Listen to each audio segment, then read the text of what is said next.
નમસ્કાર નમસ્કાર નમસ્કાર વિદ્યાર્થી મિત્રો, સ્વાગતમ સ્વાગતમ સ્વાગતમ સ્વાગત છે આપ સૌનું વિદ્યાકુલના લેક્ચરની અંદર A1 બેચમાં. આર્યભાઈ રિમોટ રિમોટ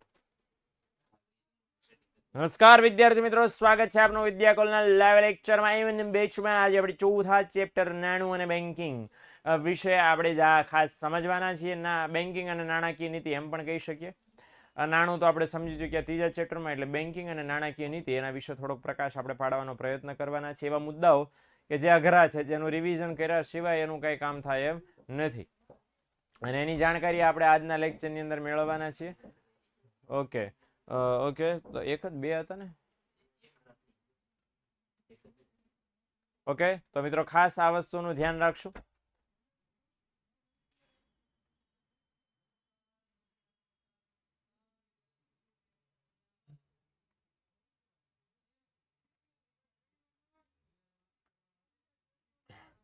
ઓકે, તો શરૂ કરીએ. બેંક શબ્દનો ઉદ્ભવ અને અર્થ. તો શા માટે બેંકો શરૂ થઈ? ઓકે, બને એટલો પ્રયત્ન કરીશ કે દરેક મુદ્દાને આવરી લઉં, પણ આખું ચોથું ચેપ્ટર છે, 1 કલાકમાં પૂરું કરવું જરાક સંભવ નથી. સંભવ છે, પણ હું તમને મેઇન ટોપિક જે છે તમારા માટે કામ કરવા જેવા છે. ઓકે, એ જરાક હું કહી દઈશ. આજનો લેક્ચર છે ને, હું થોડાક વ્યસ્ત રહીશ ગઈકાલ કરતાં, કારણ કે ગઈકાલે કન્ટેન્ટ ઓછું હતું, આજે કન્ટેન્ટ વધુ છે. એટલે અને તમારે પણ તમે પણ વ્યસ્ત રહી શકો સમજવામાં અને સાંભળવામાં. ગઈકાલ નથી હા લેક્ચર આપણો પતી ગયો, ક્યારે પત્યો ખબર ન રહી. આજે પણ પતી જશે, પણ કેમ પછી તમને ખબર નહીં રહે. એટલે ધ્યાન રાખજો, બધું ધ્યાન અહીંયા રાખજો. સવાલ બોલ ફ્રુક બંધ કરજો. ઓકે, આજના દિવસે સવાલ છે ને, તમે બધા વોટ્સઅપમાં મને પૂછજો. અહીંયા મને સમજી લો, જાણી લો હું જે સમજાવું છું. હાલો, સૌથી પહેલું બેંક શબ્દનો મતલબ થાય છે અંગ્રેજીમાં, અને ગુજરાતી કરવા જાવ તો શું થાય છે? હું કહી દઉં તમને.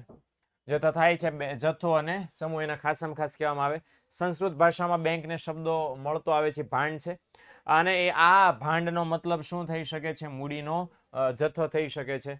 આ મૂડીના જથ્થા શબ્દ ઉપરથી જ કયો શબ્દ ઉતરી આવ્યો છે? ભંડોળ. ભંડોળ શબ્દ ઉતરી આવ્યો છે. અંગ્રેજીમાં બેંક શબ્દ ક્યાંથી ઉતરી આવ્યો? તો કે ફ્રાન્સ અને ઇટાલી બંને દેશના શબ્દો ઉપરથી બાંકા અને બેંક.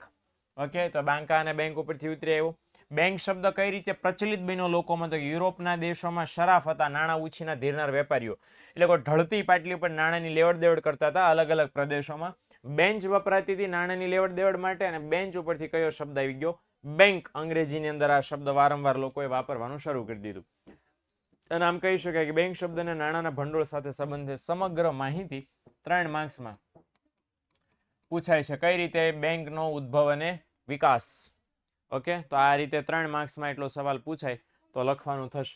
ઓકે, પહેલો સવાલ મેં તમને સમજાવી દીધો છે. હવે બેંક શબ્દના ઉદ્ભવ અને વિકાસની અંદર ઓર તમારે બીજું શું લખવું પડશે? તો કે વિશ્વની સૌથી પહેલી બેંક ક્યાં સ્થપાઈ હતી? 1401માં.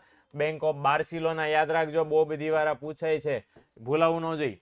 અને શું લેવા બેંકોની જરૂર પડી? તો કે નાણું બધાએ સ્વીકારી લીધું પોતાના ચલણના માધ્યમ તરીકે. ત્યારે છે નાણું ખાલી વિનિમયના મૂલ્ય માપદંડ તરીકે, વિનિમયના માધ્યમ તરીકે પ્રચલિત ન રહ્યું, પણ સાથે સાથે મૂલ્યનો સંગ્રહ પણ, મતલબ નાણાંનો સંગ્રહ પોસિબલ બન્યો. ભવિષ્યમાં કોઈ સોદા કરવા, સોદા ઇટ મીન્સ કે ભવિષ્યમાં કોઈ કરાર કરવાના છે, ભવિષ્યમાં કોઈ ટ્રાન્ઝેક્શન કરવાના છે, તો એની ચૂકવણી કરવા માટે પણ નાણું છે સર્વ સ્વીકૃત બન્યું. વિલંબિત ચૂકવણી કોને કહેવાય? વસ્તુ અત્યારે લીધી, પેમેન્ટ પછી કરશો, ઉધાર ખરીદી બેઝિકલી. તો એ પણ છે નાણાંના કારણે પોસિબલ બન્યું, જે પહેલા સાટા પ્રથાના કારણે નહોતું. અને નાણાંના કાર્યો હળવે વધતા થયા તો નાણાંની સલામતીનો પ્રશ્ન ઊભો થયો, નાણાંની જાળવણીનો પ્રશ્ન ઊભો થયો, અને એ કામ વર્તમાન સમયમાં કોણ કરે છે? બેંકો. જો લખ્યું છે કે નાણાં આધારિત અર્થવ્યવસ્થાઓમાં નાણાં સાચવવા, નાણાંની હેરફેર કરવા અને નાણાંનું મૂલ્ય જાળવી રાખવા કોઈ સંસ્થાની જરૂર પડી, જે કામ અત્યારે કોણ કરે છે? બેંકો દ્વારા થતું જોવા મળે છે. ઓકે, તો આટલી વિગતો છે બેંકના ઉદ્ભવ અને વિકાસની અંદર છે, જે તમારે લખવાની થશે. ઓકે, બેંક શબ્દની વ્યાખ્યા છે. બેંક શબ્દની વ્યાખ્યા આ છે, હકીકતમાં બેન્કિંગની સેવા આપતી સંસ્થા એટલે બેંક, પણ એ લખશો નહીં. આ નીચેની વ્યાખ્યા લખશો તો સહેલી પડશે. બેંક છે, વેપારી બેંકની અલગથી વ્યાખ્યા આવશે પાછી. તો આમાં લખ્યું છે કે માંગવામાં આવે એટલે નાણાં પરત કરવાની શરતે, ધિરાણ કરવાના હેતુથી બચતો એકત્રિત કરતી સંસ્થા એટલે બેંક. કોને બેંક કહેવાય? તો કે માગવામાં આવે એટલે નાણાં પરત કરવાની શરતે. માગવામાં આવે એટલે બેંક આપણને નાણાં ધિરાણ સ્વરૂપે આપે તો નાણાં પાછા માગે, પાછા માગે તો પાછા દેવાના આપણે. આમ તો આઈએમપી ટોપર બેચની અંદર વ્યાખ્યા ઊંધીથી ભણ્યા હતા, અત્યારે ફટાફટ ઊંધીથી હું તમને સમજાવી દઉં. બેંક કોને કહેવાય? એવી સંસ્થા, બરાબર, કેવી સંસ્થા? એવી સંસ્થા કે જે બચતો એકત્રિત કરે છે. શું કરે છે? બચતો એકત્રિત કરે છે. હું આ કટકો પાડી દઉં છું. બચતો એકત્રિત કરે છે. બચતો એકત્રિત કયા હેતુથી કરે છે? તો કે ધિરાણ કરવાના હેતુથી. ધિરાણ એટલે કે લોન આપવાના હેતુથી. અચ્છા, લોન શું લેવા આપે છે? લોન કઈ રીતે આપે છે? તો લોન ઈ શરતે આપે છે. કઈ શરતે લોન આપે છે? તો કે માગવામાં આવે એટલે નાણાં પરત કરવાની શરતે. તો બેંક છે એ એવી સંસ્થા છે જે લોકો પાસેથી બચતો એકત્રિત કરે છે. કયા હેતુથી? જેથી લોન આપી શકે. લોન કઈ શરતે આપે છે? કે લોકોને જેને લોન માગી એની પછી સમય થાય લોન પાછી માગે એટલે નાણાં પરત કરી દેવા પડે. આ જે કામ સંસ્થા કરે છે એને બેંક કહેવાય.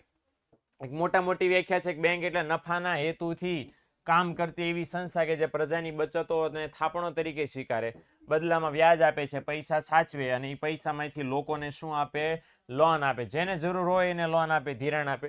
ધિરાણ સામે વ્યાજ વસૂલ કરે તો અતિરિક્ત ઉપાડ છે, અતિરિક્ત નાણાં છે એનું દેશના વિકાસ માટે અલગ અલગ ક્ષેત્રોમાં શું કરે? રોકાણી કરી દે. એટલે કહેવાનો મતલબ શું છે અહીંયા કે બેંકો શું કરે છે કે નફાના હેતુથી લોકો પાસેથી થાપણો સ્વીકારે અને એ થાપણો જે ભેગી થાય એમાંથી લોકોને લોન આપે. ઓકે, અને લોનમાંથી જે વ્યાજ આવે એ બેંકની કમાણી કહેવાય. ઓકે, એટલે અર્થતંત્રમાં નાણાંની હેરફેર કરવાનું કામ છે બેંકો કરે છે. બેંકના મુખ્યત્વે બે પ્રકારો છે, વેપારી બેંક અને મધ્યસ્થ બેંક. આ બધા વેપારી બેંકના ટાઇટલ છે, મતલબ ઉદાહરણો છે. તો વેપારી બેંક કોને કહેવાય એ જરાક સમજી લો. આમ કરજો, જરાક પાછું મારવું પડશે મને. યસ, આ વેપારી બેંકની વ્યાખ્યા છે. વેપારી બેંકની વ્યાખ્યા આપવામાં આવી છે 1949ના કંપની ધારા અંતર્ગત. અને એમાં એવું આપણને કહેવામાં આવ્યું છે કે વેપારી બેંક એટલે એવી સંસ્થા જે બેન્કિંગ અંગેના વ્યવહારો કરે. શું કરે? બેન્કિંગ અંગેના, મતલબ બેંકને લગતા વ્યવહારો કરે. કયા કયા પણ? તો કે દેશમાં રોકાણ વધારવા માટે શું કરે?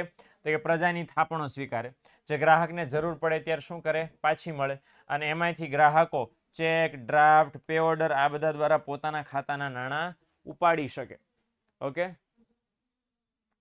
વ્યાપારિક જે બેંક કરે તો નોન વ્યાપારિક બેંકો કેવી રીતે નફો મેળવે? એટલે મેં તો ના પાડી છે. બુદ્ધિ મગજ અલા અમારે શું કેવું? હમણાં પૂછજે સવાલ વોટ્સએપમાં. કાંઈ નહીં, ગલગલિયા કરે એકબીજાને નફો મેળવે. હવે આ 2 માર્ક્સ માટે પૂછાય છે, ધ્યાન આપજો ને સમજજો. ઓકે, તો વેપારી બેંક ધંધાદારી એકમ છે ને નફા માટે કામ કરે છે. સમજાવો. તો પ્રજા પોતાની બચતો આવી બેંકમાં જમા કરાવે છે. લોકો શું કરે છે? લોકોની પાસે પોતાની બચત પડી હોય, ક્યાં લઈ ગયા? બેંકમાં લઈ ગયા. બેંક શું કરે? એને સાચવે, ખાતાના સ્વરૂપમાં સાચવે. અને પૈસા ભેગા થાય બેંક શું કરે? અન્ય કામમાં રોકાણ કરે, લોન આપે, કાંઈ પણ કરે. હવે બેંકે આ લોકોના પૈસા વાપર્યા, જ્યાં લખ્યું છે પૈસા વાપર્યા, એટલે બેંક શું કરે? પ્રજાને વળતર તરીકે શું આપે? થોડું ઘણું 2-3%, 4% વ્યાજ ચૂકવે. ઓકે, કારણ કે બેંકે લોકોના રૂપિયા વાપર્યા. હવે બેંક શું કરે આ રૂપિયાનું? તો કે રોકાણ કરી શકે છે. ફોર એક્ઝામ્પલ ક્યાં કરે? ખેતી, ઉદ્યોગ બધામાં. સરકારની જામીનગીરી ખરીદે, લોકોને જરૂર હોય તો ધિરાણ લોન આપે. રોકાણ અથવા તો ધિરાણ કાંઈ પણ બેંક કરે. અચ્છા, એ કાંઈ પણ કરે તો પરિણામ શું આવે? તો રોકાણ કરે ત્યારે ફાયદો એ થાય કે લોકો પાસે જે પૈસા ઉઘરાવ્યા હતા એ પૈસા ભેગા કરીને જ્યારે બેંકે રોક્યા તો બેંકને શું મળી? નફો કે આવક. અને બીજું પણ થાય. બીજું એક તો બરાબર. પછી બેંકે લોન આપી હોય તો લોનના બદલામાં બેંક લોકો પાસે શું વસૂલ કરે છે? વ્યાજ વસૂલ કરે છે. ઓકે, એટલે માની લો કે તમે અહીંયા તમારા બચત હતી બેંકમાં મૂકવા માટે ગયા અને બેંકે તમને 4% લેખે વ્યાજ ચૂક્યું. કેમ ચૂક્યું? કારણ કે તમે બેંકને રૂપિયા વાપરવા આપ્યા અને બેંકે એના બદલામાં થેન્ક યુ કીધું 4%નું. અને બેંક પાસેથી તમે જ્યારે લોન લેવા જાઓ તો વેપારી બેંક શું કરે? તમારી પાસે 9% લેખે વ્યાજ વસૂલ કરે. આપ્યું 4%, વસૂલ કર્યું 9%, 5% બેંકનો શું કહેવાય? નફો કહેવાય. અને બેંક આ રીતે છે નફો કમાય છે. એવું અહીં કીધું છે કે થાપણ સ્વીકારવા માટે જે વ્યાજનો દર બેંક આપે એના કરતાં ધિરાણ ઉપર કેવો વ્યાજનો દર આપે? ઊંચો. બરાબર. એટલે બેંક કેવી સંસ્થા છે? ધંધાદારી સંસ્થા છે. અને બીજા શબ્દોમાં કહીએ તો બેંકો છે નાણાંની હેરફેર કરીને નફો કમાવા માટેનો ધંધો કરે છે. અને તેથી જ તેને કેવી બેંકો કહેવાય છે? વેપારી બેંકો છે એ કહેવામાં આવે છે. એટલે બેંક શું કરે છે? આટલું જ લખવાનું છે કે નાણાંની હેરફેર કરે છે અને નફો કમાય છે. એટલા માટે વેપારી બેંકને કેવી સંસ્થા કહેવાય? ધંધાદારી સંસ્થા કહેવાય. ઓકે, તો 2 અથવા 3 માર્ક્સની અંદર આ કન્સિડર કરજો ખાસ.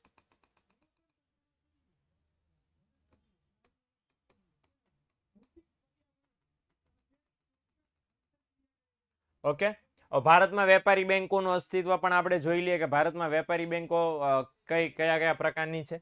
તો ભારતમાં વેપારી બેંકો બે માલિકીની છે, જાહેર માલિકીની અને ખાનગી માલિકીની. મતલબ સરકારે પણ વેપારી બેંકો ચલાવે છે અને ખાનગી HDFC અને ICICI ખાનગી ક્ષેત્રની કહેવાય, SBI, bank of India, bank of Baroda જાહેર ક્ષેત્રની કહેવાય. 1991માં સરકારે આર્થિક સુધારા કર્યા ને પછી ખાનગી ક્ષેત્રમાં આંતરરાષ્ટ્રીય બેંકોનો પ્રવેશ. આંતરરાષ્ટ્રીય બેંક છે HSBC નામની. બહુ બધી બેંકો છે પણ સરકારે છૂટ આપી વિદેશમાંથી ભારતમાં બેંકોને આવે નહીં, એટલે વિદેશી ઘણી બધી બેંકો ભારતમાં આવી છે. ઓકે, વેપારી બેંકના કાર્યો આવે છે, બાકી છે. વિશ્વા 12મું ભણે જ ને તો ખબર હશે કે બાકી છે, જે આવશે. ઓકે, એટલે ભારતમાં અસંગઠિત નાણાં બજારમાં બેંક કામ કરતી પેઢીઓ પણ જોવા મળે છે અને સહકારી બેંકો પણ અવેલેબલ છે. ઇન શોર્ટ બધા પ્રકારની બેંકો ભારતમાં અવેલેબલ છે. ઓકે, તો અહીંયા આ શેડ્યુલ બેંકની આપણને આ કોની વ્યાખ્યા આપી છે? Schedule bank. શેડ્યુલ બેંક કોને કહેવાય? એક માર્કમાં વ્યાખ્યા પૂછે તો આ લખવાની છે કે ભાઈ RBI નો જે ધારો છે 1934નો, અને બીજી લિસ્ટ છે, ઘણી બધી અનુસૂચિઓ છે, એમાં બીજી અનુસૂચિ છે, એમાં જે બેંકો સ્થાન પામી હોય, મેળવી હોય, એને કેવી બેંક કહેવાય છે? શેડ્યુલ બેંક કહેવાય છે. ને એ જ સાચી બેંક છે. ઓકે, અને જે આ બેંક છે ને રિઝર્વ બેંકના બધા જ નિયમો અને ધારા ધોરણો છે લાગુ પડે. એટલે ઇન શોર્ટ જે બેંકો છે એ RBI ની બીજી લિસ્ટમાં સ્થાન પામી છે એ બધાને છે એ શેડ્યુલ બેંકો કહેવાય. ઓકે, હાલો. ત્યાર પછીનો મુદ્દો છે ખાસ શેડ્યુલ બેંકોનું વર્ગીકરણ. આ 2 માર્ક્સની અંદર બહુ બધી વાર પૂછાય છે. ઓકે, તો યસ, તો આટલું છે. શેડ્યુલ બેંકના 2 પ્રકારો છે, વેપારી બેંક અને સહકારી બેંક. વેપારી બેંકના 4 પ્રકારો છે, જાહેર ક્ષેત્રની SBI, ખાનગી ક્ષેત્રની ICICI, વિદેશમાં ભારતમાં રહીને કામ કરતી વિદેશી બેંકો HSBC, પ્રાદેશિક ગ્રામીણ બેંક RRB એટલે regional rural bank. Okay, bank of Baroda છે હવે તો. ઓકે, તો આ બધી બેંકો છે એ 4 પ્રકાર છે, વેપારી બેંકના અને સહકારી બેંકના કોઈ પ્રકાર નથી. બસ આટલું લિસ્ટ જ દોરવાનું છે, 2 માર્ક્સ તમને મળી જશે. ઓકે, વેપારી બેંકના કાર્યોની જરાક આપણે ચર્ચા કરી લઈએ. વેપારી બેંકના મુખ્ય કાર્યો અને ગૌણ કાર્યો એવી રીતે આપણને આપવામાં આવ્યા છે. થાપણો સ્વીકારવી અને થાપણો સ્વીકારવી છે એ જરાક 3 માર્ક્સની અંદર પૂછાય છે. થાપણના પ્રકારો સમજાવો, હેને, બેંકના ખાતાના પ્રકારો સમજાવો. ઓકે, તો એ જરાક આપણે જોઈ લઈએ. યાદ રાખજો કે ખાતાના કેટલા પ્રકાર અથવા તો થાપણો બેંકની, વેપારી બેંકની કેટલા પ્રકારની છે? 3. આ પહેલો પ્રકાર, આ બીજો પ્રકાર અને આ ત્રીજો પ્રકાર. ઓકે, 3 પ્રકારની છે. રિકરિંગ ખાતાની થાપણ, બચત ખાતાની થાપણનો પેટા પ્રકાર છે. આપણે સમજી લઈએ કે શું શું છે 3ની થાપણોમાં. પેલું ચાલુ ખાતાની થાપણીમાં એવું કીધું છે કે ભાઈ ધંધો પેઢી કે વ્યક્તિના નામે ચાલુ ખાતું ખોલી શકાય. મતલબ ધંધો કરતા લોકો ખોલે. મોટો ફાયદો એ કે ભાઈ આ ચાલુ ખાતાની થાપણો સૌથી વધારે તરલ, મતલબ ગમે એટલી વાર ઉપાડી શકાય, ગમે એટલી વાર જમા. જો લખ્યું જ છે અહીંયા કે ધંધામાં જેટલી વાર જરૂર હોય, જેટલી વાર ઉપાડ કરો એટલી વાર ઉપાડ કરી શકો, જમા કરો એટલી વાર જમા કરી શકો. મોટો ફાયદો છે. ખાતેદારને સુવિધા માટે બેંક ચેકબુક આપે પણ 1% વ્યાજ આપે નહીં. ઓકે, અને ઉપરથી બેંક એમની પાસેથી સર્વિસ ચાર્જ વસૂલ કરે. સર્વિસનો ચાર્જ વસૂલ કરે. હાલો બેંક બરાબર આટલા ઉપાડ્યા આટલા જમા કરાવ્યા. એટલે ચાલુ ખાતું માત્ર એવા લોકો ખોલે છે ધંધો કરતા હોય છે. અને આ એક ખાતું એવું છે કે જેમાં બેંક અતિરિક્ત ઉપાડ બોલે તો ઓવરડ્રાફ્ટ. ઓકે, તો એની પણ સુવિધા બેંક છે એ આપે છે અને એનો મોટો ફાયદો છે. બચત ખાતાની વાત કરીએ, હું તમે જે ખાતા ખોલાવી સેવિંગ્સ એકાઉન્ટ એને કહેવાય. તો વ્યક્તિઓ ખોલાવે છે ટૂંકા ગાળાની બચતો રાખવા માટે. હું તમે મુકાવીએ બરાબર. પૈસા પાછા જોઈએ તો ચેકબુક દ્વારા ઉપાડી શકો. ડેબિટ કાર્ડ, ક્રેડિટ કાર્ડ, અત્યારે એ પણ બધા માધ્યમો આવી ગયા છે જેના દ્વારા તમે નાણાં ઉપાડી શકો. ફાયદો એ છે કે આ બેંકો છે આપણને થોડું ઘણું 2%, 3%, 4% લેખે વ્યાજ આપે. આ ખાતું બચત ખાતું છે, એમાં તમે રૂપિયા એક દિવસમાં કેટલી વાર ઉપાડી શકો એના કાયદા બેંકોએ નક્કી કર્યા હોય. એ કાયદાનો ભંગ કરીને ગમે એટલી વાર ચાલુ ખાતાની જેમ નાણાં ઉપાડી જમા કરાવી શકો નહીં. રિકરિંગ ખાતાની થાપણો નોકરિયાત વર્ગના લોકો મોસ્ટ ઓફ ખોલાવે, કે જે લોકો એક સાથે બચત કરવા નથી ઈચ્છતા બરાબર, પણ કટકે દર મહિને કોઈ ચોક્કસ રકમની બચત કરવા ઈચ્છે છે તો એ લોકો આ રિકરિંગ ખાતું ખોલાવે. થાય શું આમાં કે દર મહિને એક ચોક્કસ રકમ આ રિકરિંગ ખાતામાં પડતી જાય એટલે થાપણ વધતી જાય અને બેંક શું કરે એના ઉપર એને વ્યાજ પણ ચૂકવતી જાય. અને આ થાપણોને કેવી થાપણો કહેવાય છે? રિકરિંગ થાપણો. ઘણીવાર એવું થાય કે તમે કોઈ મહિને રકમ જમા ન કરાવો તો બેંક શું કરે, જે વ્યાજનું નુકસાન થયું હોય દંડની સાથે તમારી પાસેથી વસૂલી કરે. વસૂલી. ઓકે, આ નંબર 3 છે મુદતી થાપણો. ઓકે, તો મુદતી થાપણો કોને કહેવાય? જેને આપણે ફિક્સ ડિપોઝિટ પણ કહીએ છીએ.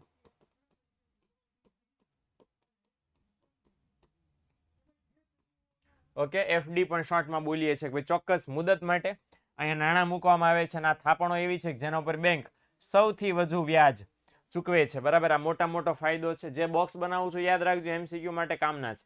લાંબા ગાળા માટે વ્યક્તિ બચત કરવા ઈચ્છતી હોય ત્યારે આવી થાપણો રાખે. જે વ્યક્તિ લાંબા ગાળા માટે પૈસા બચાવે એને એક હારે પૈસા બચાવે છે લાંબા ગાળા માટે. ફાયદો એ છે કે અતિરિક્ત ઉપાડ એટલે બેંક ઓવરડ્રાફ્ટ પણ એને મળી શકે છે એના ઉપર. એ એક મોટો ફાયદો છે. બરાબર, આ લોન વાળું છે એટલું બધું અગત્યનું નથી, પણ સમજી લો કે વેપારી બેંકો ગ્રાહકોને, મતલબ ગ્રાહકો એટલે કોણ? રોકાણ કરનારા શેર માર્કેટમાં લોકો, ખેડૂતો, ધંધાદારી વ્યક્તિઓ, જેને નાણાંની જરૂર પડે એને વ્યાજ લઈ અને અલગ અલગ પ્રકારનું ધિરાણ આપે છે. હવે એક નિયમ યાદ રાખજો, ધિરાણ અલગ અલગ હોય તો વ્યાજના દર પણ કેવા હોય? અલગ અલગ. બેંક લોન માટે અલગ વ્યાજ હોય, કાર લોન માટે અલગ વ્યાજ હોય, એજ્યુકેશન લોન માટે, બધા લોન માટે અલગ અલગ વ્યાજના દર હોય. ધિરાણના સંદર્ભમાં બેંક આપણને લોન આપે એના બે પ્રકારો પડે છે, સમયને ધ્યાનમાં રાખીને અને હેતુને ધ્યાનમાં રાખીને. સમયને ધ્યાનમાં રાખીને 3 પ્રકાર પડે: ટૂંકા ગાળાની લોન, મધ્યમ ગાળાની લોન, લાંબા ગાળાની લોન. હેતુના આધારે 2 પ્રકાર પડે, ખાનગી હેતુના આધારે 3 પ્રકાર પડે, ખાનગી હેતુના આધારે, ખેતીના આધારે અને ધંધાકીય હેતુના આધારે. ઓકે, સમયના આધારે એકદમ ઈઝી પીઝી છે એકદમ, કે ભાઈ ટૂંકા ગાળાની લોન કોને કહેવાય? કે ભાઈ 1 વર્ષ સુધીનું ધિરાણ જો તમે કર્યું હોય તો ટૂંકા ગાળાની લોન કહેવાય. અને મધ્યમ ગાળાની લોન કોને કહેવાય? તો કે 1 વર્ષથી વધુ ને 5 વર્ષથી ઓછું હોય ધિરાણ તો એને મધ્યમ ગાળાનું કહેવાય. લાંબા ગાળાની લોન કોને કહેવાય? 5 વર્ષથી વધુ ને 15 વર્ષથી ઓછું હોય તો એને લાંબા ગાળાનું કહેવાય. ઓકે, તો ત્રણેય સમયના આધારે છે, માત્ર સૈદ્ધાંતિક છે, અત્યારે કોઈ પણ લોનમાં જોવા મળતું નથી. ઓકે, હાલો. ચુકવણીનું ઉપાડ ફોટા બસ માત્ર માહિતી માટે છે, પડાપૂછ નહીં કરતા અત્યારે. પણ એવું છે કે ભાઈ બેંક ગ્રાહકોને પોતાના ખાતામાં રહેલા નાણાં છે એના ચુકવણી ઉપાડની સુવિધા અલગ અલગ ચેક, ડ્રાફ્ટ, ડેબિટ કાર્ડ, ઉપાડ ચિઠ્ઠી, pay order, credit card, internet banking, ATM આ બધાનો ઉપયોગ કરીને પૂરી પાડે છે. ઓકે, હાલો. એટલે આ વેપારી બેંકના મુખ્ય કાર્યો જોઈ રહ્યા છે. સૌથી મુખ્ય કાર્ય શાક સર્જનની કામગીરી 3 અથવા 5 માર્ક્સની અંદર ખાસમ ખાસ પૂછાય છે. એ જરાક ધ્યાન આપીને સમજી લો. શાક સર્જન બાય ધ વે કહેવાય કોને? પ્રાથમિક થાપણો છે એમાંથી ધિરાણ આપીને વેપારી બેંકો શું કરે? નવી થાપણોનું સર્જન કરે અને નાણાંનો પુરવઠો વધારે. એ પ્રક્રિયાને શું કહેવાય? શાક સર્જન કહેવાય. એક ઓર પણ વ્યાખ્યા લખી શકે, પ્રવર્તમાન નાણાંમાંથી બેંક નવા નાણાંનું સર્જન કરે એ પ્રક્રિયાને શાક સર્જન કહેવાય. એ પણ એક લખી શકો એમ છો. શું લેવા શાક સર્જનનું કામ કરે છે? તો કે નાણાંનો પુરવઠો, નાણાંની માંગ સરખી બની રહે ત્યારે. બરાબર, એક વસ્તુ આ પણ યાદ રાખવાની છે આ બોક્સ, કે ભાઈ શાક સર્જન વધે તો નાણાંનો પુરવઠો વધે, શાક સર્જન ઘટે તો નાણાંનો પુરવઠો ઘટે. સીધો સંબંધ છે.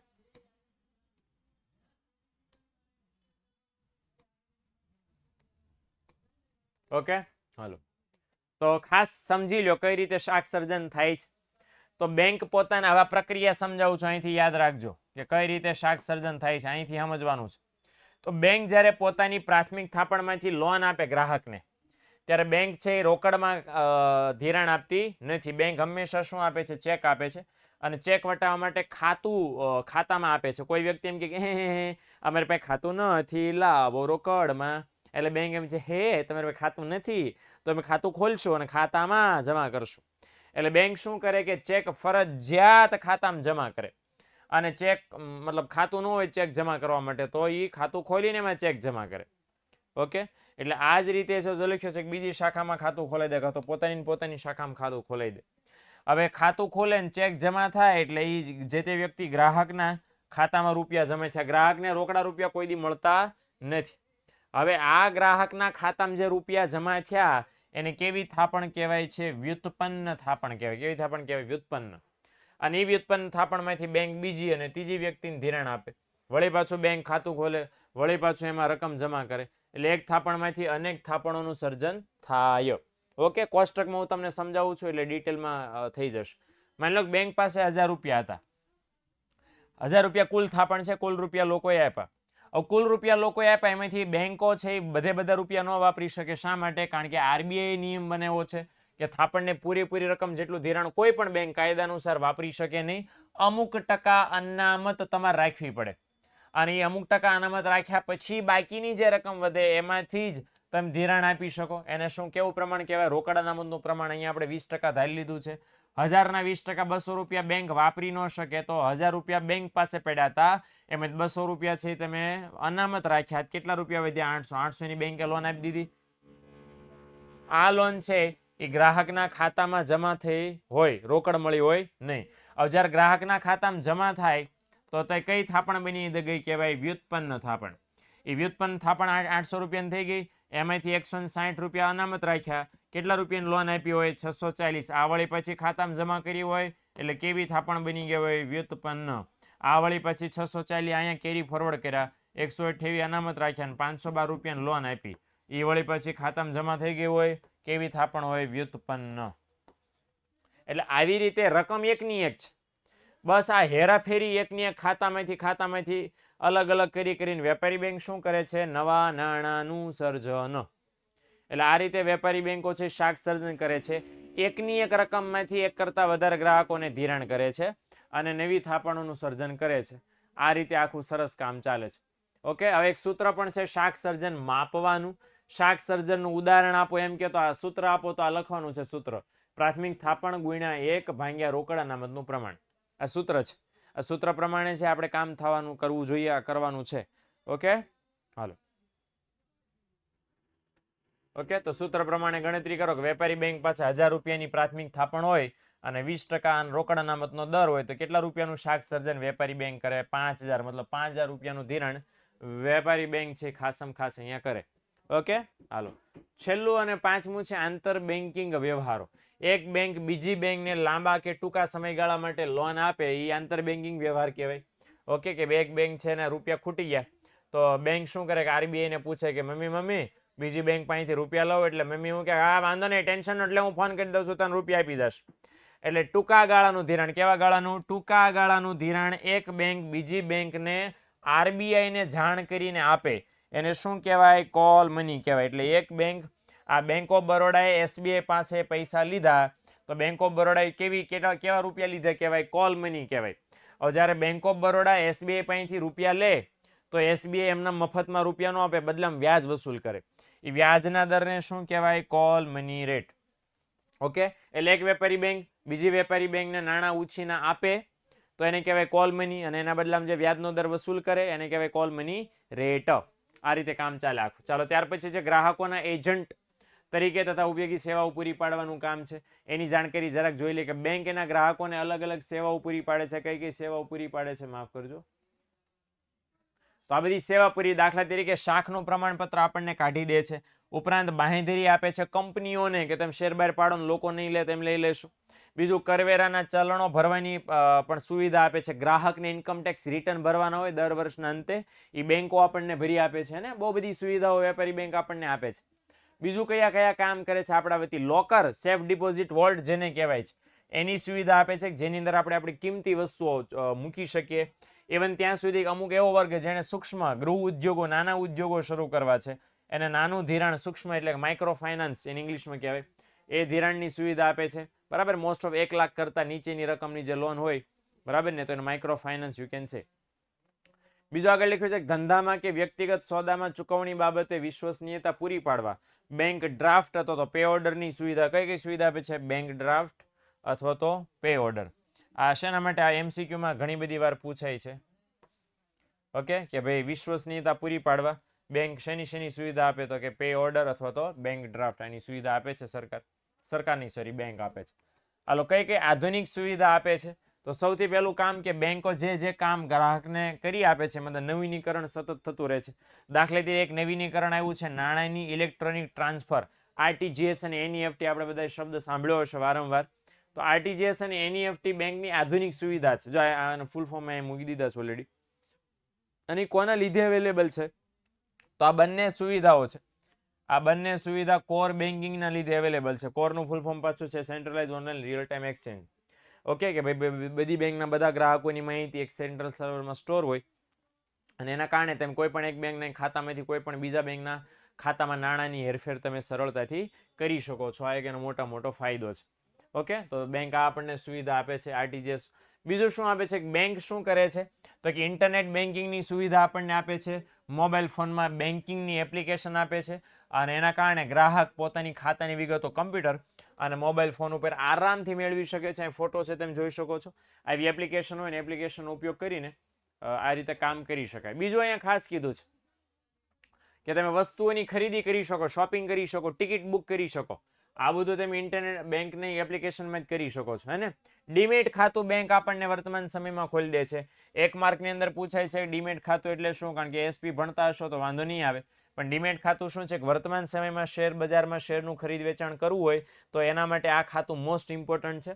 તો તેમાં શેર, ડિબેન્ચર, બોન્ડ આ બધી જામીનગીરીઓને ભૌતિક સ્વરૂપે ન સાચવવા, ફિઝિકલ સર્ટિફિકેટ સ્વરૂપે ન સાચવવા હોય તો ઇલેક્ટ્રોનિક સ્વરૂપે તમે સાચવી શકો.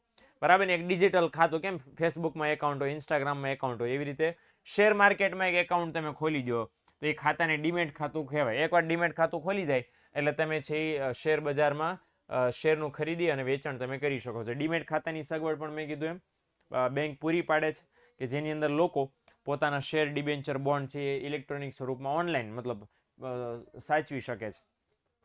ઓકે, તો અહીંયા સુધી વેપારી બેંકની છે માહિતી આપણે જોઈ. અને હવે આપણે જોવાના છે મધ્યસ્થ bank, reserve bank of India. બરાબર ને? આનું જરાક ફાસ્ટ કામ ચલાવશો એનું રીઝન એ છે કે આપણે મેઇન ટોપિક જે સમજવાનો છે અને એ છે નાણાકીય નીતિ. નાણાકીય નીતિના પરિમાણાત્મક સાધનો જે છે એમાં મારે તમને ખાસ સમજાવવું છે bank rate, repo rate, cash reserve ratio એ. ઓકે, હાલો તો આની વ્યાખ્યા જરાક જોઈ લે ફાસ્ટ. યસ, તો આરપી કેન્ટ નામના એક સરસ મજાના વ્યક્તિ છે અને એમણે આ વ્યાખ્યા આપી છે. આ પાકી કરશો સહેલી પડશે. એમણે કીધું છે કે મધ્યસ્થ બેંક એવી સંસ્થા કે જે દેશના સામાન્ય હિત માટે, સામાન્ય હિત એટલે દેશના વિકાસ માટે, અર્થતંત્રમાં નાણાંના જથ્થાનું વિસ્તરણ અને સંકોચન બંનેની જવાબદારી એને સોંપવામાં આવી. એટલે એ એવી સંસ્થા છે કે જે આખા સમગ્ર ભારત દેશની અંદર નાણાંના પુરવઠાનું સંચાલનને નિયંત્રણ કરે છે.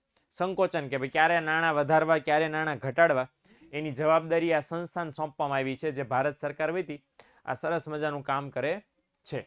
ઓકે, હવે આ મધ્યસ્થ બેંકની બહુ બધી બીજી વ્યાખ્યાઓ પણ છે. દાખલા તરીકે એક આ વ્યાખ્યા છે કે મધ્યસ્થ બેંક એટલે દેશની સર્વોચ્ચ બેંક જેનું મુખ્ય કામ છે નાણાં બજાર અને બેન્કિંગ ક્ષેત્રને હેલ્પ, મદદ કરવાનું, નિયંત્રણ એટલે કંટ્રોલ કરવાનું છે અને એનો વિકાસ વધારે ને વધારે થાય એના માટે પ્રોત્સાહન આપવાનું છે. દેશના આર્થિક હિત માટે સ્થિરતા પણ, સ્થિરતા એટલે કઈ સ્થિરતા? તેજી મંદી વારંવાર ન આવે અથવા તો વધારે પડતો ફુગાવો ન થઈ જાય, વધારે પડતી અર્થતંત્રમાં મંદી ન આવી જાય, એ જોવાનું કામ છે એ આ રિઝર્વ બેંક ઓફ ઇન્ડિયાનું છે, કોઈ પણ મધ્યસ્થ બેંકનું છે. ઓકે, એટલે આ વસ્તુ ખાસ ધ્યાનમાં લેવાય નહીં કે ભાઈ મધ્યસ્થ બેંક દેશમાં સ્થિરતા જાળવવાનું કામ કરે છે. ભારતની મધ્યસ્થ બેંકનું નામ શું છે ભાઈ બહેનો? Reserve bank of India. શોર્ટમાં આપણે બધા એને આરબીઆઈ કહીએ છીએ. આરબીઆઈની સ્થાપના કયા વર્ષમાં થઈ હતી? 1934ના ધારા મુજબ 1934માં એક કાયદો બન્યો. એ કાયદાને અમલમાં મૂકવા માટે આરબીઆઈની સ્થાપના થઈ હતી 1 એપ્રિલ 1935. આ યાદ રાખજો, આ જ તારીખ યાદ રાખવાની છે.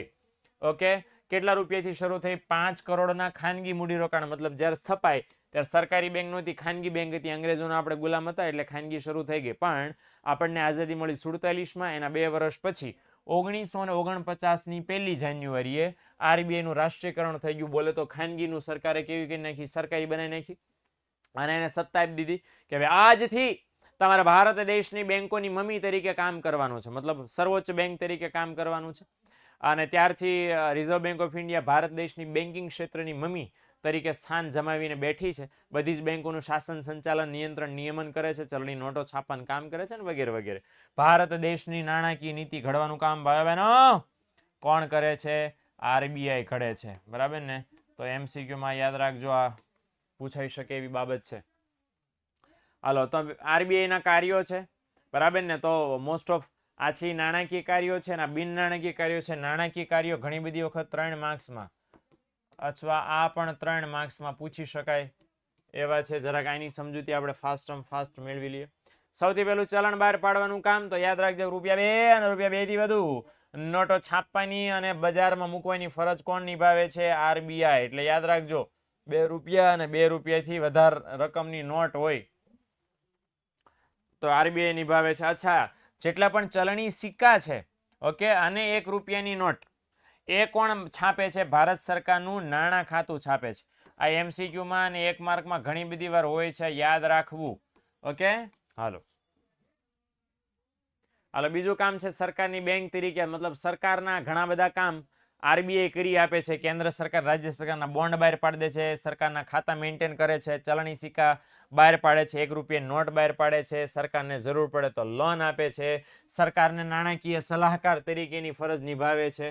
એટલે સરકાર વતી એટલા બધા કામ આરબીઆઈ કરતી હતી, બરાબર ને. બીજું શું કામ છે તો કે બધી જ બેંકોની શિડ્યુલ બેંક છે. બધી જ બેંકોની બેંક એટલે હું જેટલી પણ શિડ્યુલ બેંક છે દેશમાં, શિડ્યુલ બેંક એટલે આરબીઆઈની પેલી બીજી અનુસૂચિમાં નોંધાયેલી છે તમામ, એ તમામે તમામ બેંકોની નિયમનકાર એટલે કંટ્રોલર નિયંત્રણ કરે છે. શું શું કરે છે કે રોકડ અનામતનું સંચાલન કરે, કે કઈ વેપારી બેંકો કેટલા ટકા રૂપિયા અનામત રાખશે, કુલ 10%, 20%, 12%, 8%, 2%, 3%, એ આરબીઆઈ નક્કી કરે. વેપારી બેંકની ધિરાણ અંગેની નીતિ દિશા નક્કી કરે. વેપારી બેંકો કોને કયા ક્ષેત્રને ધિરાણ કેટલું આપી શકે એ આરબીઆઈ નક્કી કરે. કેટલા વેપારી બેંકો વ્યાજના દર ગ્રાહકો પાસેથી ઉઘરાવી શકે, આરબીઆઈ નક્કી કરે. ઘણું બધું આરબીઆઈ નક્કી કરે છે બેંકોનું. ઇવન ત્યાં સુધી કે બેંકની કોઈ નાણાકીય વેપારી બેંક કોઈ નાણાકીય કટોકટીમાં આવી, નાણાકીય કટોકટી મીન્સ કે રૂપિયા ખૂટી ગયા બેંક પાસે, વેપારી બેંક પાસે રૂપિયા ખૂટી જાય તો અંતિમ સમયમાં અંતિમ સહાયક તરીકે આરબીઆઈ જવાબદારી નિભાવે છે. અને એટલે આ બહુ સરસ કામ કરે છે. વેપારી બેંકો માટે આરબીઆઈ કામ કરે છે. એટલે માટે જ ભાઈ બહેનો વેપારી બેંકની મમ્મી આરબીઆઈ છે. શાખ નિયમન સરસ મજાનું છે કે નાણાકીય નીતિના વિવિધ સાધનોની મદદ વડે આરબીઆઈ વેપારી બેંકોની શાખ સર્જનની પ્રવૃત્તિ અને નાણાંના પુરવઠાનું નિયમન કરે છે. ઓકે, શાખ નિયમન કોને કહેવાય? જે ધિરાણ કરે છે વેપારી બેંકો ગ્રાહકોને, ધિરાણ આપવાની જે એક્ટિવિટી છે એના ઉપર કંટ્રોલ આરબીઆઈ કરે છે. 5મું છે વિદેશી હુંડિયામણની જાળવણીનું કામ. તો વિદેશી હુંડિયામણની જાળવણીનું કામ બોલે તો વિદેશી હુંડિયામણનો જે દર છે, બરાબર ને, એક્સચેન્જ રેટ, $1 બરાબર કેટલા રૂપિયા, બરાબર, એને સ્થિર રાખવાનું કામ કરે છે. આગળ હમણાં આપણે જોવાના છીએ એ નાણાકીય નીતિની અંદર. ઓકે, એટલે અને બીજું શું કામ કરે છે તો કે વિદેશી હુંડિયામણનો જથ્થો મતલબ ડોલરનો જથ્થો રૂપિયામાં, ડોલરનો જથ્થો ભારતમાં પર્ટિક્યુલર રહે જેથી આપણે આયાત કરી શકીએ વિદેશમાંથી, બરાબર, અને ભારતમાંથી વિદેશમાં જતી મૂડી અને ભારતમાંથી બહાર જતી અને ભારત દેશમાં આવતી બધા પ્રકારની મૂડી રોકાણ ઉપર આરબીઆઈ ધ્યાન રાખે છે. ઓકે, અને આ વસ્તુ છે કે ભાઈ વિદેશી હુંડિયામણનો કિંમત માંગ અને પુરવઠાના આધારે નક્કી થાય છે. ડોલરના ભાવ હંમેશા આ બે પરિબળના આધારે નક્કી થાય છે અને ત્યારે વધારે પડતો ભાવ વધી ન જાય, વધારે પડતો ભાવ ઘટી ન જાય એનું સતત અને સતત ધ્યાન રિઝર્વ બેંક ઓફ ઇન્ડિયા રાખે છે. અને ભારતના રૂપિયાનું મૂલ્ય ડાઉન ન થઈ જાય એ સતત અને સતત જોવાની જવાબદારી આરબીઆઈની છે, રિઝર્વ બેંક ઓફ ઇન્ડિયાની છે. ઓકે, અન્ય કાર્યો છે જોઈ લે જરાક. અન્ય કાર્યો કયા કયા છે તો આરબીઆઈ શું કરે છે? બેંકોનું નિયંત્રણ કરે છે અને બેંકો પર સતત દેખરેખ રાખે છે. અને દેખરેખ રાખવા માટે શું શું કરે છે? બેંકના નિયમ બનાવે છે. કે પેલું કયું હતું કે બેંકની શાખા છે એ નવી કોઈ સ્થાપી હોય તો આરબીઆઈને મંજૂરી લેવાની, બેંકો કઈ રીતે કામ કરશે, બેંક સિવાયની અન્ય કે નાણાકીય સંસ્થાઓ છે એ કઈ રીતે કામ કરશે, કેટલા દિવસ કામ કરશે, કયો કામ કરવાનો સમય, વ્યાજના દર કેટલા રાખવાના, વોટ્સો એવર તમામ નિયમો બેંકો માટે કોણ બનાવે છે? આરબીઆઈ બનાવે છે. ઓકે, એટલે આ એક સરસ મજાનું કામ આરબીઆઈ દેશ માટે કરી રહી છે. બીજું કે ગ્રામીણ ક્ષેત્રમાં પણ ઘણા બધા લોકો એવા છે આજની તારીખે એમણે બેંકના ખાતા હજી નથી ખોલાવ્યા અને મોટા ભાગના લોકો છે આ ઓલા શેઠિયા હોય, આ દોણિયા બધા, બરાબર, પેટ ફૂલી ગયો એમાં, એમની પાસેથી બધા લોન લે કરે છે અને એ લોકો છે એ બધા ગરીબ લોકોને બિચારાનું શોષે છે, શોષણ કરે છે એનું ઊંચા વ્યાજના દર લઈને. એટલે વેપારી રિઝર્વ બેંક ઓફ ઇન્ડિયાનું શું પ્રોબ્લેમ છે કે લોકો છે ચેકના બદલે કેશથી હજી વહીવટ કરે છે, ખાતા જ નથી ખોલ્યા તો બેંકમાં હજી, અને એના કારણે છે જે ટ્રાન્ઝેક્શન્સ બધા થાય છે એની નોંધ નથી થઈ શકતી. એટલે વધારે ને વધારે લોકો બેંકમાં ખાતા ખોલાવે, વધારે ને વધારે લોકો બેંક સાથે જોડાય એના માટે છે ગામડામાં વેપારી બેંકોને પ્રોત્સાહન આપે છે કે વધુ ને વધુ બેંકો ની શાખા ખોલે. જો છે ગામડામાં વધુ બેંકની શાખા ખોલાવવા પ્રયત્નો આરબીઆઈ કરે છે. અને આ બધા માધ્યમો દ્વારા સરકાર છે જાહેરાત આપે છે ટીવીમાં કે બેંકો છે એનો ફાયદો, એની સાથે જોડાવાનો ફાયદો કેટલો એ. ઓકે, ત્રીજું કામ છે સમાવેશી વિકાસનું કામ. તો સમાવેશી વિકાસના કામમાં શું કરે છે આરબીઆઈ? તો બે પ્રકારની અસમાનતા છે, આર્થિક અને પ્રાદેશિક. અમીર ગરીબનો ભેદ છે અને પ્રોબ્લેમ એ છે શરાફ એટલે ઉછીના નાણાં આપનાર લોકો. પ્રાદેશિક અસમાનતા બોલે તો અમુક વિસ્તારો વિકસિત થઈ ગયા છે, અમુક વિસ્તારો નથી. ગુજરાત, મહારાષ્ટ્ર, પુણે, કેરળ, આ બધા રાજ્યો છે. પુણે માફ કરજો, પુણે રાજ્ય નથી. તો ગુજરાત, મહારાષ્ટ્ર, કેરળ જે છે એ બધા વિકસિત રાજ્યો કહેવાય. એ સિવાયના બિહાર, છત્તીસગઢ, ઓરિસ્સા છે એ બધા પછાત રાજ્યો કહેવાય. આ બધી અસમાનતા છે. હવે એના કારણે પરિણામ એ આવે છે કે પરિવર્તન ક્યાં આવે? વિકસિત શહેરોમાં, વિકસિત રાજ્યોમાં. ઓલા પછાતમાં નહીં આવતા, શહેરમાં આવે, ગામડામાં નહીં આવતા. પણ આરબીઆઈ એવું કહે છે કે આ પરિવર્તન જ્યારે આવે ને તો એનો લાભ બધાને મળવો પડે. ઓકે, બધાને લાભ મળવો પડે ને એટલા માટે છે આરબીઆઈ પ્રયત્ન કરે છે કે જે ટેકનોલોજી, જે સુધારા, જે પરિવર્તનો આવે એ બધા લાભ બધા લોકોને મળે. અને એના માટે આરબીઆઈ શું કરે છે? ધિરાણ માટે અગ્રિમતા એટલે ખૂબ ધિરાણની, લોનની જરૂર હોય એવા ક્ષેત્રો છે ખેતી, પરંપરાગત ઉદ્યોગો, નાના કદના ઉદ્યોગો, ગૃહ ઉદ્યોગો, સ્વરોજગાર, ટોપલા ટોપલી બનાવતા લોકો, નાના પાયાના ઉદ્યોગો, આ લોકોને ધિરાણની બહુ જરૂર હોય, એનો ધંધો જ ધિરાણ ઉપર ટકેલો હોય. એમને સરકાર ખાસ એક અલગથી વ્યવસ્થા આરબીઆઈ ઊભી કરી દે છે અને એમના માટે કામ કરે છે. ઓકે, એટલે આ રીતે જો લખ્યું છે કે આ એમસીક્યુમાં ખાસ પૂછાય છે, ધ્યાન રાખવું. પ્રધાનમંત્રી જનધન યોજનાનું સંચાલન કોણ કરે છે? આરબીઆઈ કરે છે. ઓકે, બીજું એક કામ કરે છે, પોતાની વેબસાઇટ ઉપર નિષ્ણાતોના લેખ આરબીઆઈ મૂકે છે, જે વિના મૂલ્યે લોકોને શિક્ષણ પ્રાપ્ત થાય. ઓકે, હવે જોઈએ નાણાકીય નીતિ. નાણાકીય નીતિની એક આ યલો કલરની વ્યાખ્યા છે, સમજી લો ખાસ કે ભાઈ નાણાકીય નીતિ કોને કહેવાય? કે અર્થતંત્રમાં નાણાંની માંગ અને નાણાંના પુરવઠાનું સંચાલન અને નિયંત્રણ કરવાની નીતિ. ભાઈ દેશમાં નાણાં જેટલા મતલબ વહી રહ્યા છે, લોકો એક જણે બીજા પાસે જઈ રહ્યા છે, આનું કંટ્રોલિંગ કરવા માટેની નીતિ. અને કેવી નીતિ કહેવાય છે? તો કે નાણાકીય નીતિ કહેવાય છે. ઓકે, આ નાણાકીય નીતિ છે એ શરૂઆતમાં એવું હતું, શરૂઆતના વર્ષોમાં આ યાદ રાખજો કે શરૂઆતના વર્ષોમાં નાણાકીય નીતિનો હેતુ શું હતો? કે નાણાંનું પ્રમાણ, મૂલ્ય અને સ્વરૂપને કંટ્રોલ કરવાનું. અને વર્તમાન સમયમાં નાણાકીય નીતિ શા માટે સરકાર બનાવે છે? તો કે શાક સર્જનના નિયંત્રણ માટે બનાવે છે. કોના માટે? શાક સર્જનના કંટ્રોલિંગ માટે બનાવે છે. ઓકે, કે બેંકો, વેપારી બેંકો જે ધિરાણની એક્ટિવિટી કરે ને એના કંટ્રોલ માટે બનાવે છે. ઓકે, તો પહેલી વ્યાખ્યા યલો કલરની કરી દીધી છે, એટલે આ ત્રણ યાદ ન રાખવાનું, ઓલી યલો કલરની એક યાદ રાખો તો પણ ચાલશે. હાલો જરાક આ સાધનો જોઈ લે. તો 4 સાધનો છે ગુણાત્મક છે અને 7 સાધનો પરિમાણાત્મક છે. આ ખાસ આપણે જોવાનો પ્રયત્ન કરશું ખાસ, બરાબર? આ સ્ટરીલાઇઝેશન ને આ 4 ઓકે, હાલો. સૌથી પહેલું બેંક રેટ છે, ઇઝી પીઝી, એકદમ મસ્ત.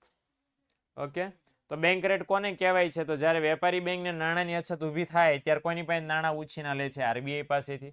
અને આરબીઆઈ છે વેપારી બેંકોને લાંબા ગાળાનું ધિરાણ આપે. તો લાંબા ગાળાનું ધિરાણ જે વ્યાજના દરે આપે, એ જે વ્યાજના દરે આપી, વ્યાજના દરને શું કહેવાય છે? બેંક રેટ કહેવાય. શું રેટ કહેવાય છે? બેંક રેટ કહેવાય છે. હવે આરબીઆઈ છે બેંક રેટ ફુગાવો હોય ત્યારે વધારે, મંદી હોય ત્યારે ઘટાડે. એટલે ફુગાવો હોય ત્યારે બેંક રેટ વધારે.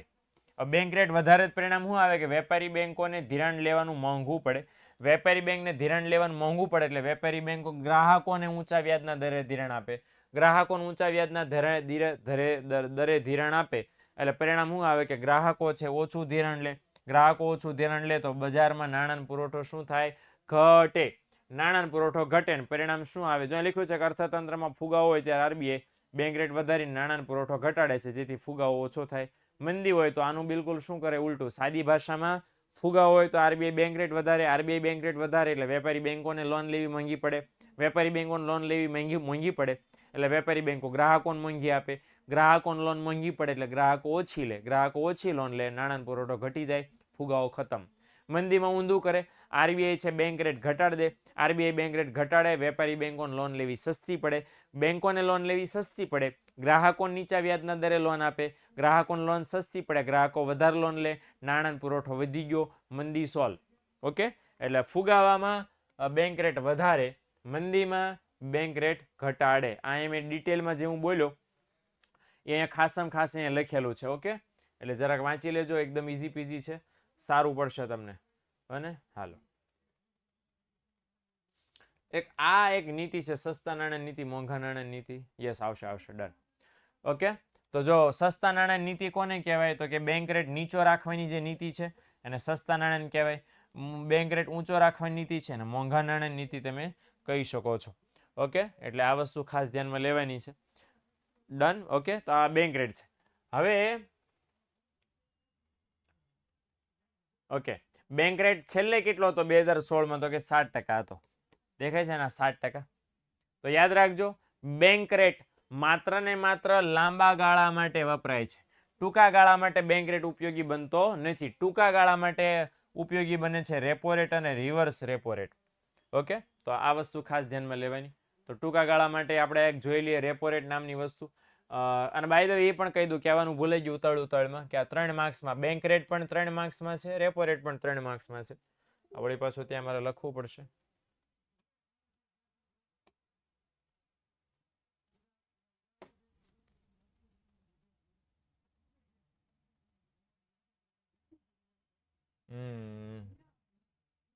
ઓકે, આ 3 માર્ક્સમાં. Okay, done. સમય ઇઝ કિંમતી for us now. Yes. 5 minute થોડુંક આ વહેલું મોડું થાય તો જરાક ભોગવી લેજો હો દીકરાઓ. આજ 8 સવા 8 સુધી ખેંચીશ એટલે શું છે કે આપણું પૂરું થઈ જાય. તો બે રેપો રેટ ને રિવર્સ રેટની જરાક વાત કરી લઈએ. જો બેંક રેટમાં અને રેપો રેટમાં બેમાં ફેર શું છે? માત્ર એક સમયગાળાનો કે બેંક રેટ લાંબા ગાળા માટે છે, રેપો રેટ ટૂંકા ગાળા માટે છે. બાકી બધું સેમ છે, કાંઈ ઘટે એમ નથી.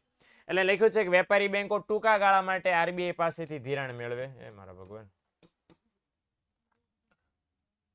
ઓકે, તો ટૂંકા ગાળા માટે આરબીઆઈ મેળવે. કેટલો ટૂંકા ગાળો? 1 દિવસ, 15 દિવસ, બરાબર ને? 1 દિવસ, 7 દિવસ, 15 દિવસ. અને આરબીઆઈ છે એ નાણું ધિરાણ કરે અને આરબીઆઈ છે એના બદલામાં જે વ્યાજ વસૂલ કરે એ વ્યાજના દરને શું કહેવાય? રેપો રેટ કહેવાય. ઓકે, એટલે ઇન્સ્ટન્ટ ટૂંકા ગાળા માટે આરબીઆઈ પાસેથી ઉછીના નાણાં લ્યો અને એને શું કહેવાય? રેપો રેટ કહેવાય. રેપો રેટનું ફૂલ ફોર્મ અહીંયા લખ્યું છે રીપર્ચેઝ રેટ. શું કહેવાય ને? રીપર્ચેઝ રેટ કહેવાય. ઓકે, હવે ખાસ અહીંયા એ સમજવાનું કઈ રીતે આરબીઆઈ ઉપયોગ કરે એનો. ઓકે, કંટ્રોલ કરવા માટે. યસ, આવી જાય તો મજા આવશે. જો માની લો કે દેશમાં ફુગાવો આવ્યો. ઓકે, અહીં તો લખ્યું છે તેજી કાબુમાં થાય, પણ હું તમને કહી શકું ફુગાવો કે દેશમાં કોઈ દેશમાં ફુગાવો આવ્યો તો આરબીઆઈ શું કરે? રેપો રેટ વધારે. રેપો રેટ વધારે તો પરિણામ એ આવે કે રેપો રેટ ઓલા બેંક રેટ જેવો છે, વ્યાજનો દર. તો વ્યાજનો દર વેપારી બેંક વધારે તો વેપારી બેંક માટે નાણાં શું થાય? બરાબર ને? નાણાં મોંઘા પડે. નાણાં મોંઘા પડે તો વ્યાજનો દર વધે. વ્યાજનો દર વધે તો લોકો ઓછી લોન લે, કારણ કે લોન મોંઘી પડે. લોન મોંઘી પડે, લોન ઓછી લે, દેશના અર્થતંત્રમાં નાણાંનો પુરવઠો ઘટે, ફુગાવો કાબુમાં આવે. અચ્છા, મંદી એવી હોય તો આરબીઆઈ છે શું કરે? રેપો રેટ ઘટાડે. રેપો રેટ ઘટાડે એટલે વેપારી બેંક માટે નાણાં સસ્તા થયા. નાણાં સસ્તા થયા તો વ્યાજનો દર ઘટે, લોકો વધારે લોન લે, પુરવઠો વધે અને કાબુ થાય મંદી. ઓકે, એટલે સાદી ભાષામાં તેજી આવે, ફુગાવો આવે તો રેપો રેટ વધારે, અને મંદી આવે આ યાદ રાખજો. ઓકે, અને મંદી આવે તો પરિણામ એ આવે કે રેપો રેટ છે ઘટે. આ રીતનું કામ થાય. ઓકે,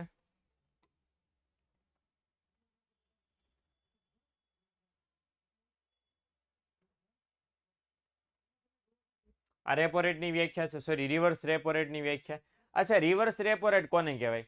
રિવર્સ રેપો રેટ બોલે તો આરબીઆઈ છે એ લોન લે, આરબીઆઈ ધિરાણ મેળવે. અત્યાર સુધી તો આરબીઆઈ ધિરાણ આપતી હતી બેંકોને. આરબીઆઈ બેંકો પાસેથી ધિરાણ લે અને બેંકોને જે વ્યાજ ચૂકવે, કારણ કે આરબીઆઈ લોન લે તો આરબીઆઈ વ્યાજ ચૂકવવાનું. કોને ચૂકવવું પડે? વેપારી બેંકને ચૂકવવું પડે. એટલે આરબીઆઈ જ્યારે ધિરાણ લે છે વેપારી બેંકો પાસેથી, તો બદલામાં વેપારી બેંકોને જે દરે વ્યાજ ચૂકવે એને શું કહેવાય? રિવર્સ રેપો રેટ કહેવાય. ઓકે, એટલે આ એટલી વ્યાખ્યા જ યાદ રાખજો. બીજું બરાબર, બીજું બધું ગોળી મારો. ઓકે, હાલો. હવે બીજું અહીં લખ્યું છે કે આંકડા જોઈ લો. યસ, તો આ જે છે એ આપણે યાદ રાખવાનું છે કે ઓગસ્ટ 2016 ની અંદર રેપો રેટ 6.5% હતો અને રિવર્સ રેપો રેટ હતો 6%. ઓકે, એ 2% વેરી યાદ રાખવાની થશે. માર્જિનલ સ્ટેન્ડિંગ ફેસિલિટી એટલે શું એ જરાક તમને કહી દઉં. આપણી સાદી ભાષામાં હોસ્પિટલમાં ઇમરજન્સી કેસ, બરાબર ને, કે એને તાત્કાલિક ટ્રીટમેન્ટની જરૂર હોય તો ઘણીવાર એવું થાય કે બેંકને સતત ખરાબ સંજોગો ઊભા થાય અને તાત્કાલિક, બરાબર ને, ધિરાણની જરૂર પડે. અને તાત્કાલિક ધિરાણની જરૂર પડે તો આરબીઆઈ આપે ખરા? હા, વાંધો નહીં. પણ આરબીઆઈ છે એના માટે છે રેટ કેવો રાખે? વધુ. રેપો રેટ કરતાં વધારે હોય. 2016માં રેટ કેટલો હતો? 7% હતો. આ અંગ્રેજીમાં શું કહેવાય? માર્જિનલ સ્ટેન્ડિંગ ફેસિલિટી કહેવાય. લાંબા ગાળા માટે ધિરાણ લેવું હોય તો વિશ્વ એના માટે બેંક રેટ છે. ક્યાં ગઈ હતી હમણાં બેંક રેટ ભણતા હતા ત્યારે?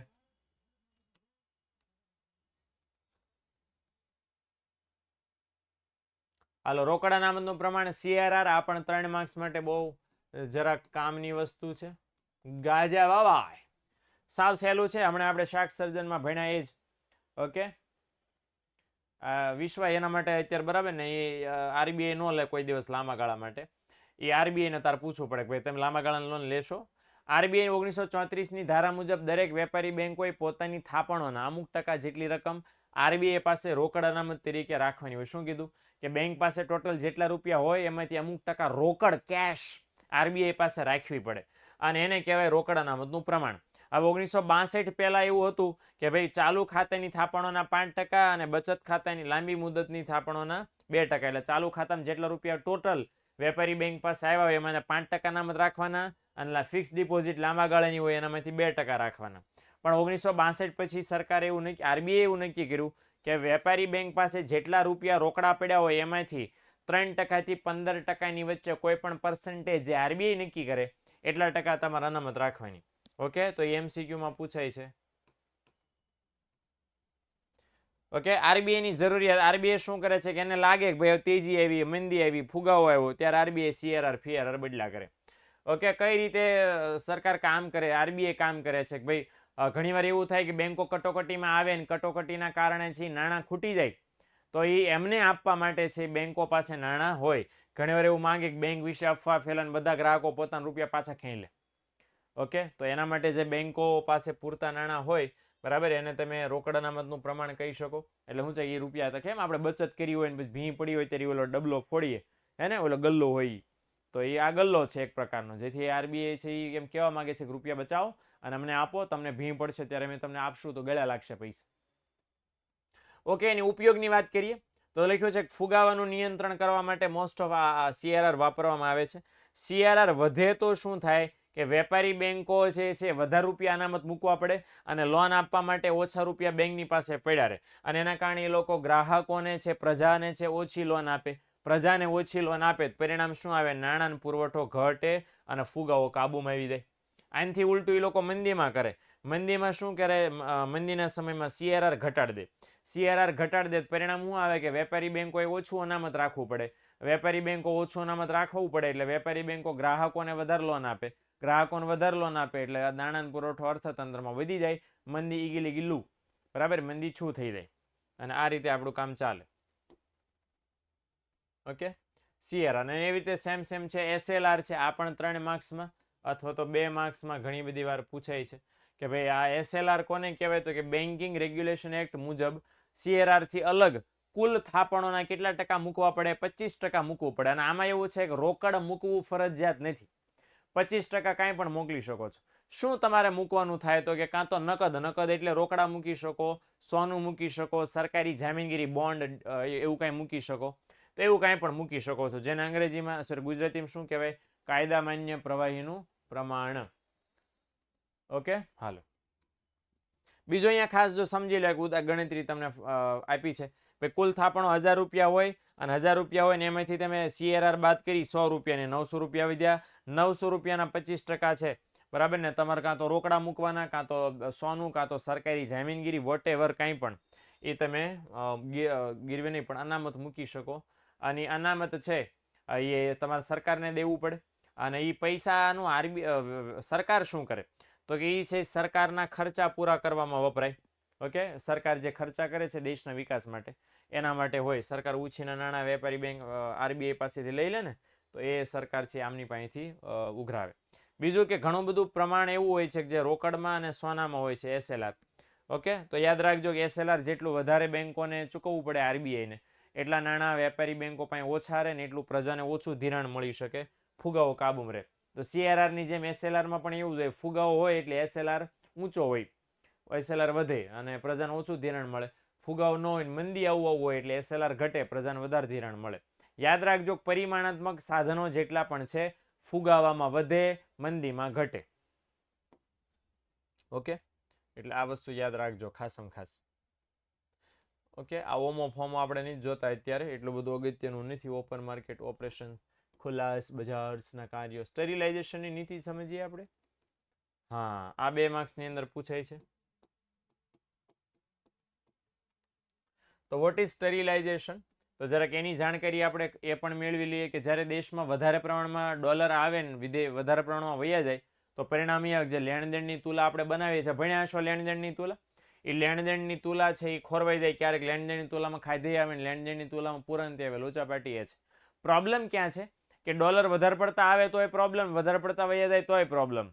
એટલે રિઝર્વ બેંક ઓફ ઇન્ડિયા શું કરે કે રિઝર્વ બેંક ઓફ ઇન્ડિયા વિદેશી ઉનિયમનનો પુરવઠો વધી જાય ત્યારે શું કરે, સરકારી જામીનગીરી વેચી નાખે. સરકારી જામીનગીરી ફોર એક્ઝામ્પલ સોનું, ગોલ્ડ. ઓકે, તો સોનું છે અમેરિકામાં વેચી આવે, બરાબર, અથવા તો એ લોન છે, શું કહેવાય, ડોલર વેચ્યા આવે અમેરિકામાં, બદલામાં સોનું ખરીદી લાવે. અને એનું ઊંધું કે જ્યારે વિદેશી હુંડિયામણનો પુરવઠો ઘટી જાય તો બજારમાંથી સરકારી જામીનગીરીઓની શું કરી લે, ખરીદી કરી લે.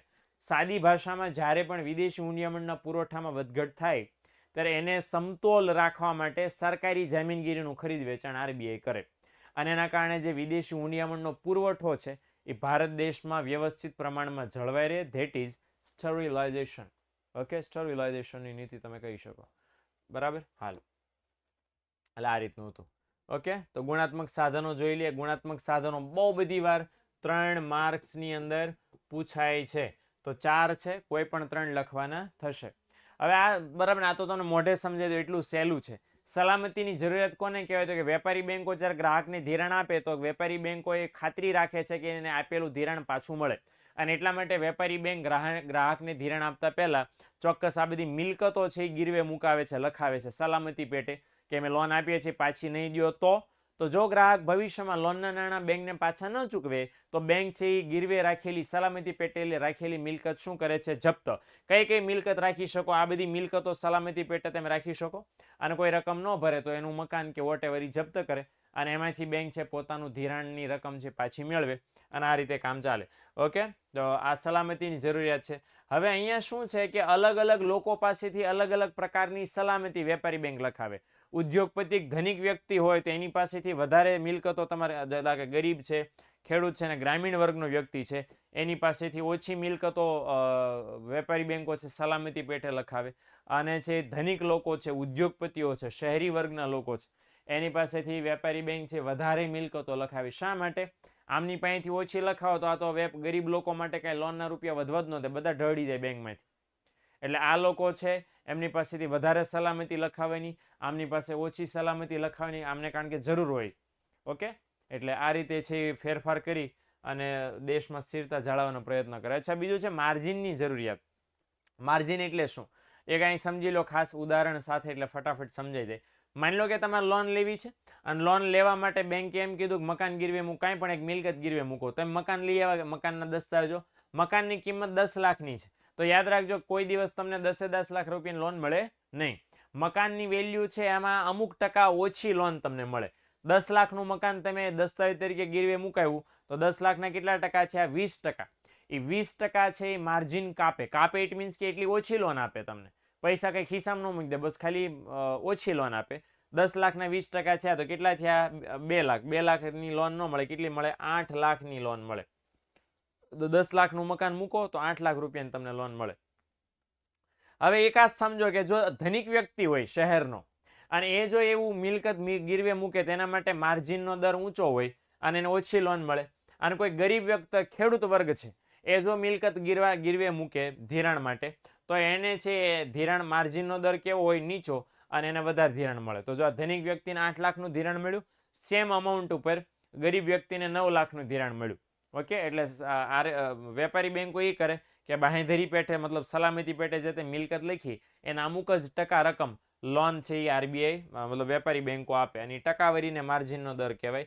જુદા જુદા લોકો માટે માર્જિનના દર કેવા હોય? અલગ અલગ. ધનિક લોકો, ઉદ્યોગપતિઓ માટે માર્જિન ઊંચું, ગરીબ લોકો, ખેડૂતો એ બધા માટે માર્જિન નીચું, એવું ખાસ હોય છે. ત્રીજું બહુ મોટું છે ધિરાણની ટોચ મર્યાદા, કે એક વ્યક્તિ કે કોઈ એક સંસ્થા એને વધુમાં વધુ કેટલું ધિરાણ આપી શકાય એની મર્યાદા આરબીઆઈ નક્કી કરે. એને શું કહેવાય છે? ટોચ મર્યાદા. નંબર 4, ભેદભાવયુક્ત વ્યાજના દર. મતલબ અહીંયા આપણને એવું સમજાવવા માંગે છે કે ભાઈ અલગ અલગ પ્રકારની લોન માટે રિઝર્વ બેંક ઓફ ઇન્ડિયા શું કરે છે કે અલગ અલગ પ્રકારના વ્યાજના દર રાખવાની ભલામણ કરે છે. ફોર એક્ઝામ્પલ કે ભાઈ એને ભેદ પારખું વ્યાજની નીતિ કહેવાય. દાખલા તરીકે હું એમ કહું કે ભાઈ ગરીબ વ્યક્તિ છે, એ ગરીબ ખેડૂત છે, એ એગ્રીકલ્ચર કૃષિ લોન લેવા માટે આવ્યો. કૃષિ લોન લેવા માટે આવ્યો તો એના વ્યાજના દર કેવો હોય? નીચા. ઉદ્યોગપતિ ઇન્ડસ્ટ્રીયલ લોન લેવા માટે આવ્યો તો એનો વ્યાજનો દર કેવો હોય? ઊંચો. મોટશોખ માટે કારની લોન લ્યો, વ્યાજનો દર કેવો હોય? ઊંચો. તો અલગ અલગ પ્રકારના લોન માટે વ્યાજના દર અલગ અલગ રાખે આ વેપારી બેંક, એને કહેવાય ભેદભાવયુક્ત વ્યાજના દર. ઓકે, હાલો ડન. તો પૈસાદાર વ્યક્તિ ઊંચા દરે ધિરાણ અને ગરીબ વ્યક્તિ નીચા દરે ધિરાણ. ઓકે, એટલે આ રીતે કામ ચાલે. ઓકે, હાલો. નાણાકીય નીતિના પરિમાણક સાધનો 3 માર્ક્સમાં કેટલા મુદ્દા હોય? કોઈ 3 માર્ક્સમાં કોઈ દિવસ એવી રીતે સવાલ ન પૂછે. મૂર્ખ કહેવાય પૂછવા વાળો, અને જો પૂછાય તો લખવા વાળો. બરાબર. એક એક સાધન પૂછે છે 3 માર્ક્સમાં. રેપો રેટ સમજાવો, બેંક રેટ વિશે નોંધ લખો, અચ્છા CRR સમજાવો. સમજણું વિજય? 3 માર્ક્સમાં પરિમાણાત્મક સાધનો સમજાવો એવી મૂર્ખાઈ કોઈ પૂછવા માટે કરશે નહીં. અને જો કદાચ પૂછી નાખ્યો અને મૂર્ખાઈ કરી નાખી, તમારે લખવાનું નથી, લાંબા થઈ જશો લખી એટલે એ નથી લખવાનું. 3 માર્ક્સમાં એક સાધન પૂછાય તમને. ટપો પડી ગયો. હાલો બીજો કોઈ સવાલ?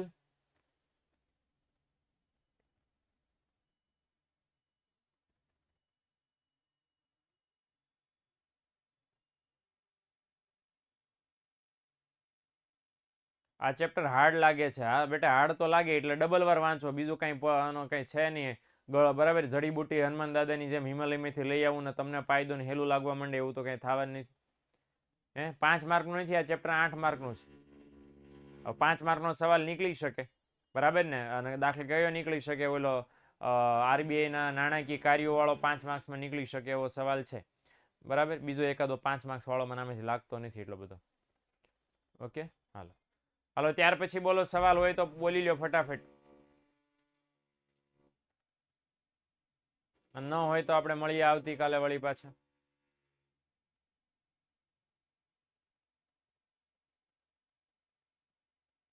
નથી ને? ચલો ડીપીપીમાં 3 ક્વેશ્ચન આન્સર. આપણે ડીપીપી બેટા પ્રેક્ટિસ માટે છે. રેન્ડમલી કોઈ પણ મેં 2-3 સવાલ મૂકી દીધા છે. પ્રેક્ટિસ કરશો તો ખબર પડી જશે. બાકી આખા ચેપ્ટર મેં તમને સમજાવ્યું જ છે. ઓકે. યુટ્યુબમાં ક્યારે લેક્ચર છે? શનિવારે, રવિવારે. સોરી, રવિવાર તો 14 તારીખે ઉત્તરાયણ છે. શનિવારે ખાસ છે, આ ધ્યાન રાખશો. શનિવારે.